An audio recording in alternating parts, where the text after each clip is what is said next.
Greetings, gamers, and welcome back to Perfect Date. I apologize it's been so long. I was busy and then I was depressed. But now here I am, ready to continue to play. We are just about to start Chapter 4. We are pretty excited because we're halfway through what I hope will be the good ending. So let's get right into it. We have 3 people left. We've got... Let's go with this guy. He looks like a berry. No... Andrew? Yeah, Andrew. I don't know who he's going for, but I'm sure it's going to be exciting. What an amazing journey. I've always enjoyed being out in the open waters, and this was really smooth sailing. I almost skip off the wooden jetty to be greeted by a burly man in a security jacket. ID. I rummage about in my bag until I find the laminated security pass I was issued with on the mainland. Oh, you poor, sweet summer child. Come on then, Skipper, follow me. Luckily, this guy isn't the sociable type, so I could take in the sights without distraction while we whiz along the forest path. It all looks so lush and green. The boss is in there. Glad to have you on board, Andrew. Shall we just go through a few formalities and then call it a day? That way, you can get some rest before you start work properly tomorrow. Have I mentioned how much I love how they just, skip through the bits that you would have to play through multiple times if this were a game that ended at the ending? Sounds good to me, sir. So first, shall we have a little refreshment? I have water, coffee, or something stronger, perhaps? Gin? Gin? For medicinal purposes. He necks the bottle before handing it to me. Yeah, this guy is definitely an alcoholic. Much better. I find it settles the stomach. Have a try. I hold the empty bottle self-consciously. You're such a drinker. The rest of the day is taken up with procedural stuff. Professor Popper showing me around the island personally. It was nice to get to know him a little bit. He's rather eccentric, but in a nice way. The thing that stands out most is my catalog. This technology is something else. I used it to scan some cats, but it could do so much more than that. The professor was most insistent that I keep it safe, which I intend to. Keep it secret, keep it safe. As I'm settling into my tent, I make a discovery that really catches my attention. It's a notebook that was obviously written by my predecessor. They've left it under my bed, which is as good as an invitation to read it as far as I'm concerned. No such thing as privacy on a tropical island. I think it may be the first draft of a novel. That's not bad either. They certainly have a vivid imagination.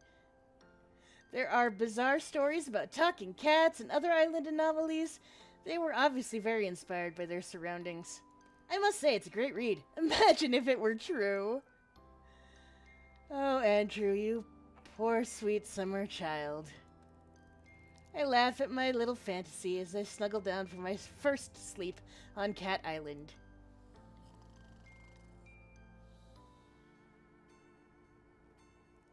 Sometime in the middle of the night, I'm woken by an intruder in my tent. Before my brain can catch up with what's going on, I've leaped from my bed shouting, "Who's there?" I scramble around for a few seconds before I realize that the notebook has been taken. The next thing I know, I'm running through the forest, barefoot, chasing what looks like a cat. This is insane. A cat? On Cat Island? What? A wave of nausea rises up in me, and I realize I've become perilously close to the danger zone.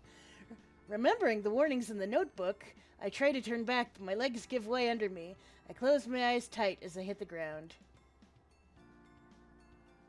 I wake up. And no cameo from other me, but that's okay. I'm laying on the sand, surrounded by cats looking down at me. Yeah, got us a live one. Move back, child. Yes, let them breathe, or they won't be alive much longer. Sounded more like Ringo Starr than McMurphy, but I'll take it. As my brain begins to defuzz, I realize that this is what I was reading about in the novel, only it wasn't a novel at all. My stomach tightens to a knot. It was a journal. I focus my eyes and pick out the big marmalade cat. Have I been bitten? Well, of course you've been bitten. How else would you be able to hear us? This one's an idiot. Don't be rude. The calico cat turns to me. You know about being bitten? You read the journal? Most of it. Enough to understand what's happening here, Gata? Enough to know you have a choice to make? I look from the cats to my scratched and bitten arms and back again. Help the kitties? Do not help the kitties. Do not help the kitties if you want the good ending. They will be so mad. Help the kitties! Enough to know there is no choice. We have to help each other. Bravo, Kata! So let's cut to the chase. We've already done the chase bit. Hush now. What do you need to know, human? Still a bit dazed and in shock. Everything, really. At that moment, my catalog starts beeping. It's telling me I have 15 minutes to get back to camp and start my first day at work. I have to go! Let me get myself together and we can catch up later. I have a feeling you're going to do very well, Kata. The best one yet! Just about to enter the lab to begin my legitimate work when the sky's about to glitch because the catalog's beeping with a weird contact message. In calm water, every ship has a good captain. What? I don't even... Now, I've had just about as much mystery as a person can handle for one day. If you want to be anonymous, I shall take it you also don't mind being ignored. The professor's already working when I arrive, but I'm not late, so there's no fuss.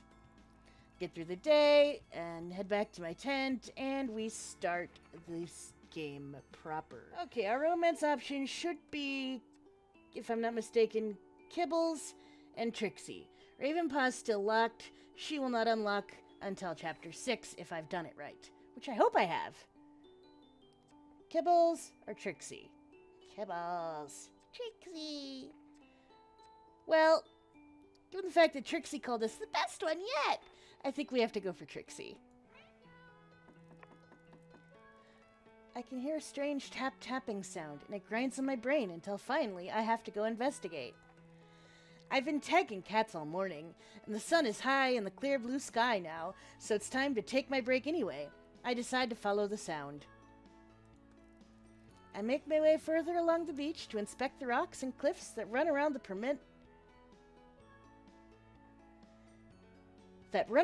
perimeter of the island. Tap, tap, tap.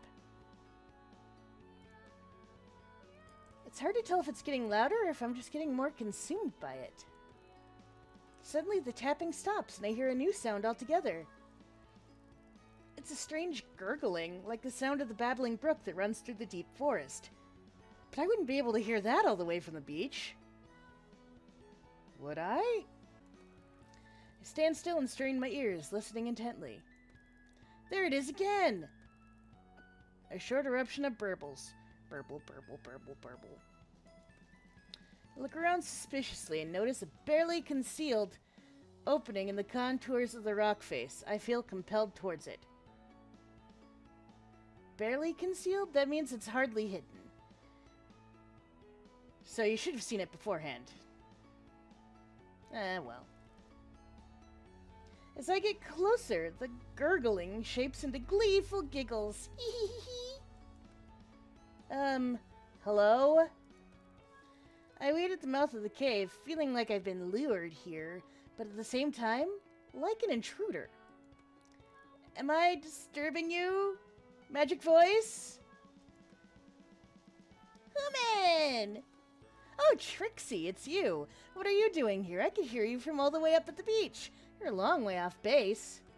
I could ask you the same thing, human, but I won't because I know why you're here. You were drawn to me. I knew you would come sooner or later. I made it nice for your visit. Oh, Well, come on in, Umi. And she's disappeared into the darkness of the cave. I squeeze myself in after her, and as my eyes adjust to the gloom, I am at the same time taken aback by the light. We're in a small cavern which should be pitch black, except it's not. There's a light source that my brain can't quite understand immediately. The rocks, or at least some of them, are radiating with a warm golden pink glow, which gives this tiny cave a peculiar ambiance, almost like a trashy nightclub. Really? You see all these glittering rocks and the first thing you think is trashy nightclub?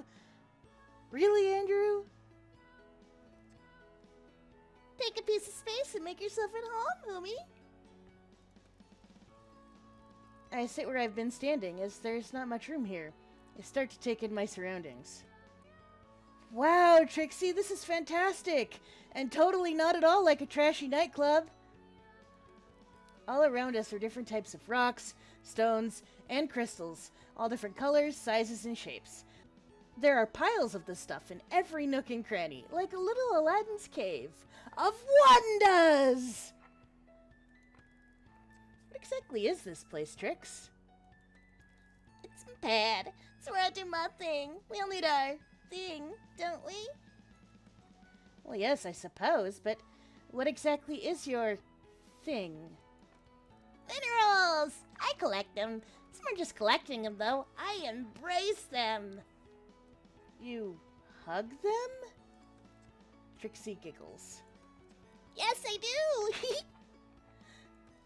But that's not what I meant. I connect with them and allow their properties to become a part of me. We combine our energies.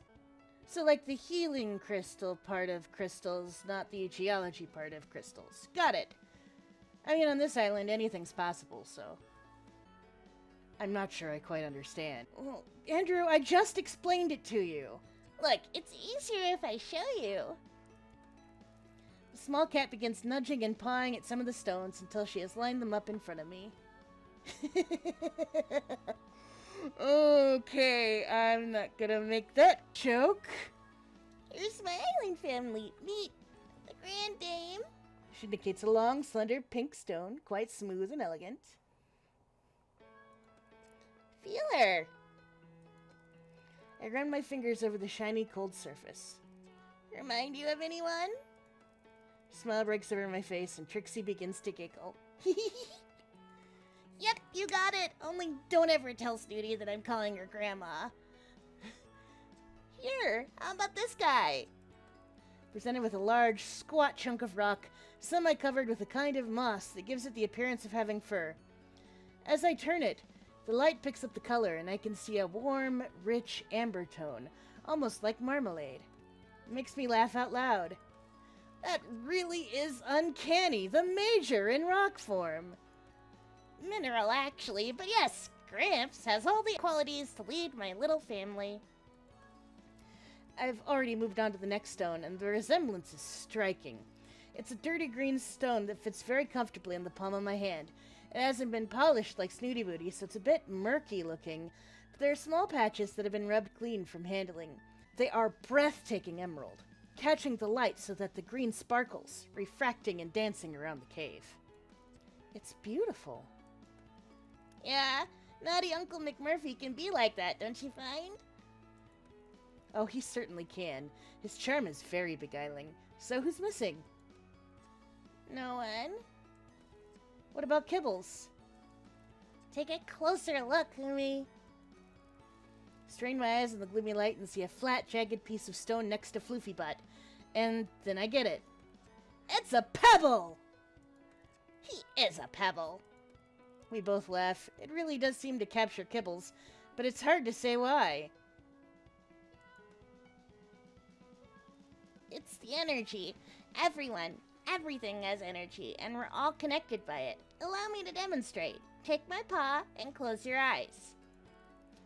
I do as instructed and hold the tiny paw in my hand, being as gentle as possible because my fingers suddenly seem fat and clumsy by comparison. What do you feel? She's warm and fragile, and I almost feel like giggling. A bit tipsy, really. Okay. Now keep your eyes closed and hold my other paw in your other hand. When I have both of her paws, the feeling is intensified. I begin giggling out loud despite myself, and I'm overcome with a delicious feeling of joy. Open your eyes.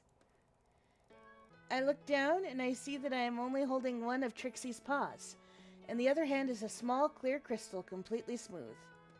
Oh, wow! But how? It felt just like your paw, warm and furry. I know! Isn't it great? Trixie is laughing. You were feeling the energy. This is me. Trixie indicates the crystal. Oh my goodness, Trix, this is so cool! Thank you for letting me meet you all. I notice her face change. She looks as though she's been hurt. Oh, Trixie, what is it? Are you okay? This isn't all of us. What? There's someone else in my island family, but we don't talk about her anymore. Oh? She was the coolest sister ever, but she's not with us anymore. Oh, Trix. Did she pass away? No such luck. She's being kept alive. Trixie nudges a small black piece of stone toward me. I pick it up and look at it closely. There's thousands of specks of glitter running through it, giving it an iridescence. It looks like the night sky. I close my eyes instinctively and am immediately overwhelmed by the most intense sadness and despair. It feels as though all the pain in the world is captured in this little black gem. Gosh, Trixie, what on earth happened to her? I can't say. Not yet, anyway. She's taken the stone and hidden it before I even realize it's gone, and suddenly her mood has changed completely again. We need to get you one too, Humi. You should be mineralized, don't you think? I would be honored, Miss Trixie. You're really quite open for a scientist. It's actually a requirement that in order to be a good scientist, you remain open-minded.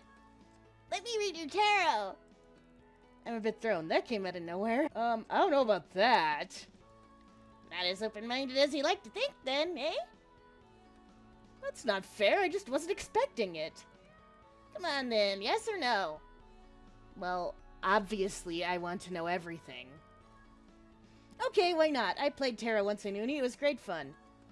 Oh, Humi, tarot isn't a game. Of course not. Go on then. Tell me who I'm going to marry. Trixie lets out a small snicker. I don't know why, but I'm starting to feel a bit nervous. The Calico Cat produces a pack of cards with an intricate pattern on the back. Wow, that's a cool deck. Where did you get it? McMurphy got it for me. You don't tell me where from. He finds the coolest things. Trixie places the pack of cards on the floor, begins waving her paws over it, and lets out a strange yowling sound. Yeah. Finally, she stops and fans the cards out in front of me. Okay, your turn. Close your eyes and slowly run your hands over the cards until you feel drawn to one. Touch it lightly. Repeat until you've chosen 3 cards. I self-consciously do as I'm told, relieved that I'm not expected to make yowling noises too. Where's your yowling noises, Humi? Those are so important. Ah, dang it. I touch 3 cards, and when I open my eyes, Trixie is holding them in her paw, looking thoughtful. These cats do a lot without thumbs. Very interesting. Your past is the Fool. Heh. The Lovers is in your present position. How scandalous. And you have Justice in your future, but will you be handing it out or receiving it? Very interesting. Is that good interesting or bad interesting? There's no such thing as good or bad, really. It's all just information to help you, if you choose to listen to it. Okay, I'm all ears. Are you going to tell me that I'm a bit of a fool who falls in love and gets my just desserts? Well, you said it, buddy, not me. I notice that Trixie has become quiet and thoughtful as she studies the 3 cards. It feels like an age before she speaks. The position of this card represents your past, everything that has led you to your current situation. The Fool is all about innocence and spontaneity. It's the first card in the major arcana and signifies beginnings. The Fool portends important decisions ahead, which may not be easy to make and involve an element of risk for you. It is a powerful card, not to be underestimated. The next position is your current situation. The Lovers can be a misleading card because it suggests being all about romance, but actually it's far more about making difficult choices. It warns that you need to consider things very carefully, because although a positive outcome is more indicated when this card is present, it also reminds us that pain is seldom avoidable. Finally, we have your outcome card, Justice. This augurs well for you, human. It is the most karmic of the tarot cards. If you behave with integrity, loyalty, and courage, you will achieve fantastic results and gain the highest possible success. Beware, though, that the sword cuts on both sides of the blade. If you sow the seeds of discord, you will reap disharmony in your life. There's a longish pause, and I realize she's finished my reading. Thank you, that was fantastic. You're really good. What did it mean? Oh, really, Humi? What did I say about listening? Oh, no, I wasn't listening. I heard every word. I just don't know what it means. Then go away and think about it. I will. I'll try. Just remember that it's all about interpretation. And listening? Interpreting the cards is listening. You need to listen to your inner voice, and the cards will help you hear it. I have much to learn. And I am happy to teach you, Humi. She's beaming and glowing in the strange half-light of her magical cave. The effect is quite hypnotic. Well, I shall look forward to that, but right now I have a date with a microscope. Soon, Humi. Soon. I make my way out into the bright sunshine and take a deep breath. I'm not sure what all that was about, but I think I rather liked it. Recon? We just have one recon. Recon 8. I've got to focus on finding an antidote. It's time to run some tests on myself and get things moving faster. I'm running out of time. I've been devoting all the time I can spare to working on an antidote for the catification process. Although it's not an entire failure, progress is slow, and I'm concerned that I may be running out of time. Sad music. It's time I did some more tests on myself to record how the virus is progressing in me and what effect it's having on my body. That should give me some idea of how much time I have left before it becomes too difficult to hide the problem from other people. I'm sneaking around in the middle of the night because I can't risk getting found out by Professor Popper or the Marigolds. The only person likely to check up on what I'm doing at this hour is Zane, the security guard, and I'm confident he won't have a clue what any of this stuff means. Why am I confident about that? He's a security guard. He's supposed to check up on stuff. I start by taking my own blood. Never an easy thing, but trying to find a vein when you're also trying not to look is very tricky indeed. It takes several missed stabs before I get it right, and I take as much as I dare without making myself feel woozy. I take saliva swabs from the inside of my mouth, inside my nostrils, in my ears, and finally from my groin. I seal each swab in its tube and label them 007. Corny, I know, but it makes me smile. I'm also pretty certain no one will pay much attention to the numbers. Everything is numbered around here, so you tend to go blind to any number that isn't the particular one you're looking for. Next, I tweeze out individual hairs from my head, eyebrows, arms, legs, and groin. Each hair is prepared and placed onto a microscope slide. Finally, I take clippings from my finger and toenails. Some I prepare onto slides, some I put into test tubes for testing reactivity to various agents. I'm quite sleepy by the time I've prepared all my specimens. I'm starting to think maybe I should freeze this lot and call it a night when I hear something moving around outside. I go and poke my head out, but it's too dark to see anything. Hello? Nothing. Somebody there? Do you want something? This place can be very creepy sometimes. The little diversion has made me feel much more alert, and with my second wind, I decide to press on with my testing. I work steadily for the next hour and a half before I can draw any conclusions. The short-term test results indicate that not much has changed from the last time I did this. Yesterday. I don't actually know that. Clearly, I'm not progressing very fast, which is a big relief. However, I can see some marked changes from before. Mostly, these are based on the rate of cell growth and movement within the nail clippings and hair samples. Everything is growing more quickly. I'm a little disappointed to not have seen anything more informative, but I remind myself to be careful what I wish for. I place the long-term tests at the back of the specimen fridge and will check up on them in 24 hours. There's not much else I can do now.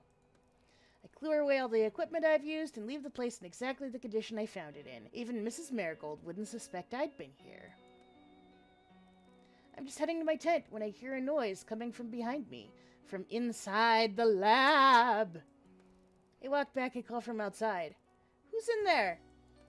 Silence. I have security with me. I hear how ridiculous it sounds and curse myself for being idiotic. I walk into the lab, put the main light on, and I'm stunned to see the tests I put in the fridge out on the lab table.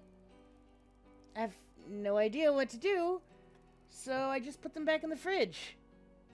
But this time I used the padlock on the fridge door. Nobody ever bothers with it. I've often wondered why it's even there. I don't want someone getting at my blood samples. I'm too freaked out to think straight now. I need to get to bed. I turn toward my tent and there's the huge dark outline of a man in my path. It's Zane. Evening? Evening. Working? Yep. Doing security? Yep. Good night then. Good night. And as he turns to walk away, I catch him say almost in a whisper. There's the monthly stock take of the fridge tomorrow morning. I turn to ask what he means, but he's already gone. I realize I'm being given a helping hand, so I go back to the fridge and get my samples. I'll take them in my tent and see if I can't grab some ice from the mess kitchen on the way.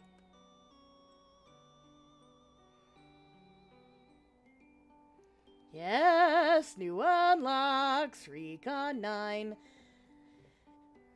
So Zane is on our side, huh? Maybe.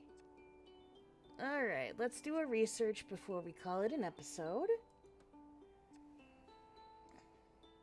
We'll go ahead and tag some kitties.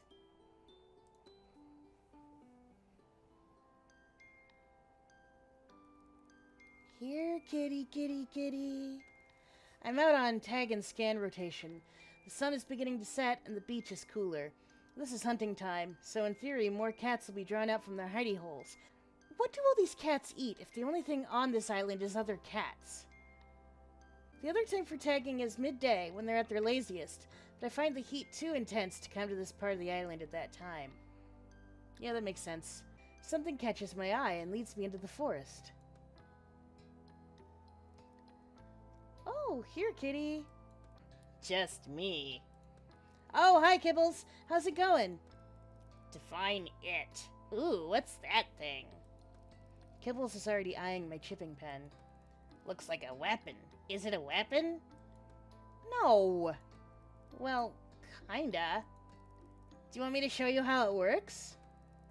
Kibbles gives me an exasperated look. How dumb do you think I am, human? Look, it'd be doing me a huge favor if you just let me use this thing on you. Oh, yeah? Yes, I don't think I can actually tag you twice, and I need all the practice I can get. Well then, catch me if you can.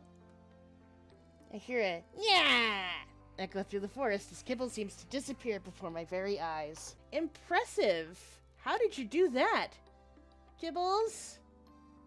Come back! I won't shoot you, okay? I'll even let you have a go if you can show me how you disappeared so fast. I need a new voice for you. I don't remember you. No, we haven't met you yet. Like, he won't come back now. The new voice startles me. He's like the Scarlet Pimpernel. I turn to see a mid-sized brown-haired cat scratching at the trunk of a tree. Oh, hello. I don't think we've met before. My name's... I know who you are, Turntail. The island is buzzing with news about you. Turntail? What does that mean? I realize I'm gonna have to scan her. Kibbles leaps from nowhere and pins the new cat to the floor. Shoot her! Yeah! Sorry. This won't hurt. It's for your own good. It's so we can make sure you stay safe and healthy, and I seize my opportunity to move fast. I've already grabbed the scruff of her neck, and before I finish speaking, I've pressed the pen between her shoulder blades and released the microchip. There, all done. Wasn't so bad, was it? Whoa. Awesome. Can I shoot the next one? I doubt that, Kibbles. You don't have any thumbs. I wiggle my thumbs in his direction. How did I know that's where they were going? Aw, man. I gotta get me some of those.